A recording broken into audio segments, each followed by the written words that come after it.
دوستو السلام علیکم ورحمۃ اللہ۔ میں اظفر منصور۔ امید ہے آپ رمضان المبارک کے اس مقدس مہینے میں عبادات کے ساتھ بہترین معاملات کے ساتھ اپنے ایام گزار رہے ہوں گے۔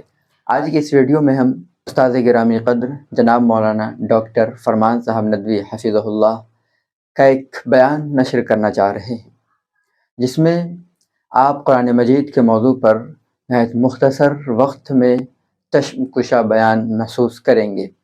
اس بیان میں استاد گرامی نے قرآن مجید کے مختلف پہلوؤں پر روشنی ڈالی ہے اور اس بات کو واضح کیا ہے کہ قرآن مجید ہمارے لیے کیا پیغام رکھتا ہے، قرآن مجید میں ہمارے لیے کیا ہدایات ہیں، قرآن مجید سے ہم کس طرح سے فائدہ اٹھا سکتے ہیں۔ اس لیے آپ سب سے گزارش ہے کہ اس ویڈیو کو مکمل ضرور واچ کریں اور پسند آنے کی صورت میں احباب میں شیئر بھی لازمی کر دیں۔ جزاک اللہ خیر۔ بسم اللہ الرحمن الرحیم، الحمد للہ رب العالمین، والصلاة والسلام علی سید الانبیاء والمرسلین محمد وعلی آلہ وصحبہ اجمعین، اما بعد فاعوذ باللہ من الشیطان الرجیم، بسم اللہ الرحمن الرحیم۔ ان الذین یتلون کتاب اللہ واقاموا الصلاة وانفقوا مما رزقناہم سرا وعلانیہ یرجون تجارتا لن تبور۔ دینی اور ایمانی بھائیوں، اللہ رب العزت کا ارشاد ہے کہ جو لوگ قرآن کریم کی تلاوت کرتے ہیں اور نماز قائم کرتے ہیں اور جو ہم نے دیا ہے اس میں سے وہ اللہ کے راستے میں خرچ کرتے ہیں، وہ ایسی تجارت کر رہے ہیں جس میں ذرا بھی گھاٹا نہیں ہے، ذرا بھی نقصان نہیں ہے۔ یہ بڑا خوشگوار موقع ہے جس میں ہم اور آپ جمع ہیں۔ موقع ہے ختم قرآن کا، تکمیل قرآن کا۔ آپ نے تراویح کی نماز میں قرآن کریم کا ایک دور مکمل کیا۔ یہ توفیق اللہ رب العزت کی طرف سے حاصل ہوئی ہے اور اللہ رب العزت ہی کی مدد سے یہ کام آسان ہوا ہے۔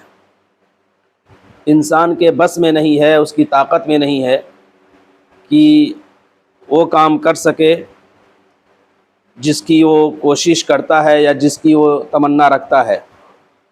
اللہ کی توفیق ہو جاتی ہے تو وہ کام اس کے لیے آسان ہو جاتا ہے۔ سورہ فاتحہ سے لے کر سورہ والناس تک آپ نے قرآن کریم سنا تو خوشخبری بھی سن لیجئے۔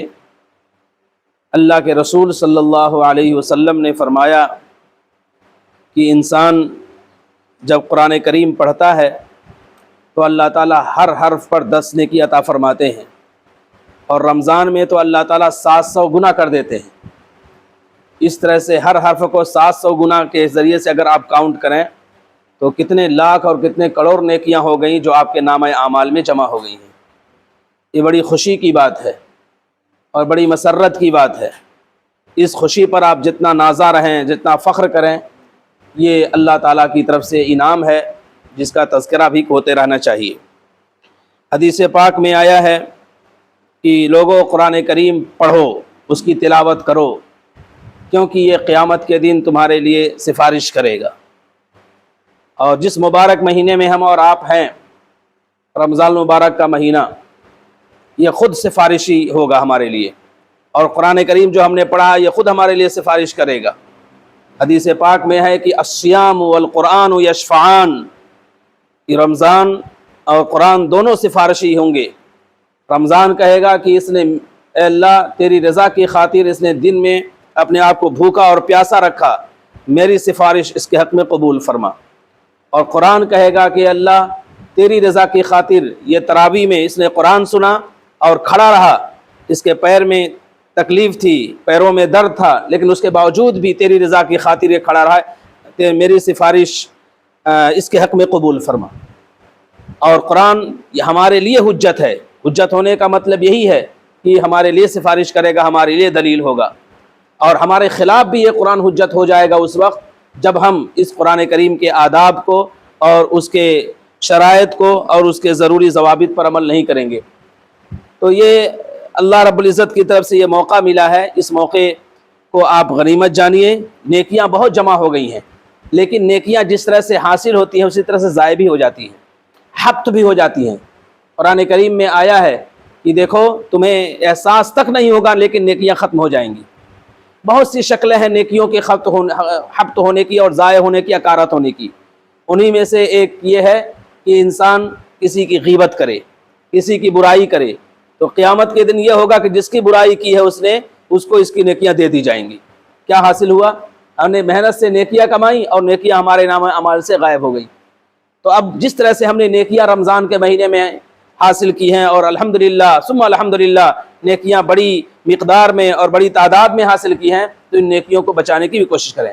اور نیکیاں کیسے بچیں گی؟ زبان کی حفاظت سے، نگاہ کی حفاظت سے، کان کی حفاظت سے، اہل اللہ کی زیارت سے اور ذکر کی برکت سے انشاءاللہ یہ چیزیں تازہ ہوتی رہیں گی۔